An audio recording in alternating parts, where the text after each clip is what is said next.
Hi everybody, welcome back to my channel. Today's day one of shout out week. We're going to do a DIY Dollar Tree farmhouse camping style lantern. This video is inspired by two up and coming DIYers, DIY Home and Crafts by Jazz. This woman is amazing. I cannot tell you the innovative ways that she uses items. She does do her videos primarily in Spanish but with subtitles. And then the Wendi Lee is the one who inspired me with the painting technique. And she also has a really fantastic outside of the box thinking that she does with her DIYs. I'm going to link both of their channels, the videos that inspired me, in the description box down below. We're going to use this vase from the Dollar Tree. As you can see, it's a 6.5-inch hurricane vase. I'm going to use the leftover parts to the hummingbird feeder that we made the hanging lantern with, a few of the craft size popsicle sticks, as well as a rubber band. And if you've been around, you know that the rubber band is just to mask off something, because I'm like that. And then what I decided to do was use paint that I already had. I'm going to use a gray paint. I have a combination of Castle as well as Parisian gray, and that's to give the different layer effect of the galvanized look. I'm sorry. And then of course antique silver is what I had. It's a metallic paint from Folk Art. All of these are from Folk Art, as well as a little tiny bit of black and a sponge. We're going to use a sponge. And of course glue gun, we're going to use hot glue sticks, but you can go ahead and use E6000 if you want to. I of course always use Gorilla hot glue sticks when I'm making something that's sort of permanent. So the first thing we're going to do is we're just going to take a piece of scrap paper, and the reason I'm doing this is just to make it easier, and I've traced out the actual outline of the vase that sits inside the bird feeder. What you want to do is you want to put the top of the bird feeder, take off its hook upside down in the bottom of the bird feeder, which we haven't actually done yet, but and then put the vase in it, and then go ahead and just trace it. The reason we're doing this is because we're going to create the armature that makes it look like a lantern. Now, I really, really, really wanted to make the one that Jazz made, because Jim and Mom have collected oil lamps throughout the years, and she made a beautiful oil lamp. But I didn't want to copy it exactly. I have the link in the description box of that video if you want to go see how she did that. It was absolutely amazing. So I just wanted to do something a little different. That's why I thought a camping lamp would be cute. Jimmy could put it on his desk, and you know, he likes that outdoorsy stuff. So, and I also painted it different. I'm using Wendi Lee's galvanized paint technique, a little bit different again as well, but definitely inspired by her. So I'm so excited to bring you these two. And it's funny because when I decided to do this, their channels were much smaller than they are now. These women are on the up and coming list, and they really don't need me to shout them out, but I will do it anyway. So what I've done is I've laid out the popsicle sticks to create sort of this. If you look up a camping lantern, you could see you just create like an armature on the outside. And what I did was wherever it overlaid the popsicle sticks, I went ahead and I just drew a line between the two, basically the inside elbow and the outside elbow. It's the best way I could describe it. Cut the first popsicle stick that had the line, laid it back over the second popsicle stick that was underneath, and drew the corresponding mark. Then what I did was, after I created the first one, I just took all of the pieces and cut two of each. Basically just laid them on top of a second set of craft sticks and cut corresponding pieces. Then I took a clear cutting mat, which you guys know I love, and I put it on top of the piece of paper with the shiny side up, and I used that to glue without taking the risk of gluing it to the paper. And then if you do that, make sure you move it while the glue is still wet. Hold the two pieces together and move it around while the glue is still wet, so you don't glue it to the mat. And we're gonna leave the rounded ends for right now, because after we're all done, we're gonna measure it and then glue it on, and you'll see we'll tweak that at the end. So you want to, again, make two. I added a little hot glue in the seams, and once it was done, I went ahead and I spread some glue over the seams, but made sure I did it on the back side of both pieces. Okay? Then you're going to set them off, and then we're going to glue the lid of the bird feeder.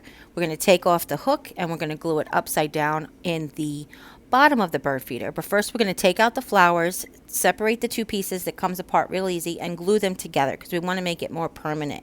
So I just put a bead of glue around in this little like seam. There was like a little well there, and you just stick the two pieces back together and then glue the lid to it. Just make sure you try to center it as best you can. Now I've taken two popsicle sticks and I've crossed them over just to kind of create a circle, and then I'm sanding the edges of this circle.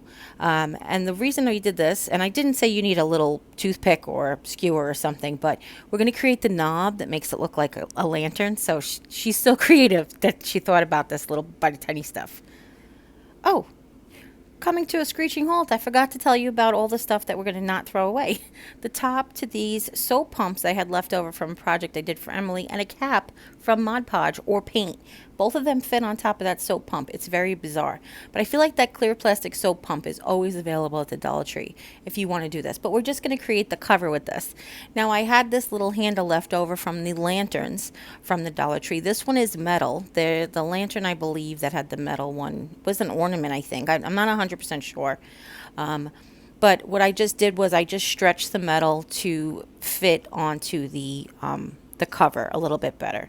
Then I took it, and underneath is a rim that's a little smaller than the outside rim. I put my pencil underneath, traced two circles, and then I'm going to end up, I think, go back and make a third circle.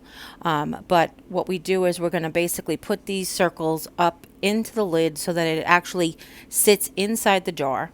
So what I did was I cut the first one, snapped a new blade. Don't forget to snap a new blade when you get all that jagged edges. That means your blade's not sharp. Okay, here we go again. Sorry, and I feel like this project has been like all of the things that are left over from other projects. Don't throw them out. So we're going to take a little bit of the foam board and we're going to stuck it up into the lid. And then we're going to make two circles that are a little smaller that fit inside the jar. Okay, or the vase. And you see that one fits in, and then we're going to make a second one, and we're going to do 3 layers. So there's one that fits tight inside the lid, and then 2 that were layered on top that fit inside the jar. And this is what's going to keep the lid on. Now you can't pick up this lantern by its lid ring, but you can sort of pick it up by the handles. If your glue is strong enough, I was able to pick it up by the handles, but I would just recommend picking it up by the glass. And of course this vase is not heat proof. It gets hot. These vases get hot, so don't put a real flame in there either. Okay. But you see here how we're just going to do 3 layers. And if you look real close, which is hard to tell with the clear plastic, we've basically glued, we're going to glue the handle under the top lip, but on the second lip. And we're just going to layer it with glue and move it, and then layer it with glue and move it. Basically what we're creating is a kind of a hinge that will hold the handle. And I'm sorry that it didn't photograph as clearly as I wanted to show you. But basically what you do is we're going to build up hot glue until you have enough with a hole in the middle to hold that handle onto the plastic lid. Okay? And again, just right under that first lip and onto the second lip. Now, if you find an alternative top, go right ahead. There's actually a mason jar. Not a mason jar. There's a jar lid at the Dollar Tree that is like a silver top that's on a clear jar with like the label embossed on it. That jar lid fits perfectly and you don't have to do any of these steps. But we don't have a spare one. I'm using them currently for my sugar and tea. So there you go. So basically what we've done, and we've done before, is I determined how much I want of the top to be, of the top of the vase, to be the galvanized look. Because I wanted to have like an extended cover, you know, and make the top look like it was going down the vase. And I set my rubber band there. Then I'm using a sponge brush, and I'm actually pouncing this chalk paint on. I found with the plastic and the glass, it is so much better coverage if you pounce. Plus, with the galvanized look, that texture really does add. It helps really, really well. Wendi Lee has a great technique. She actually uses a specific spray paint from, I want to say it's Krylon, but her video is linked in the description box down below. And she uses a different metallic paint as well, but the technique, she totally inspired this technique for me.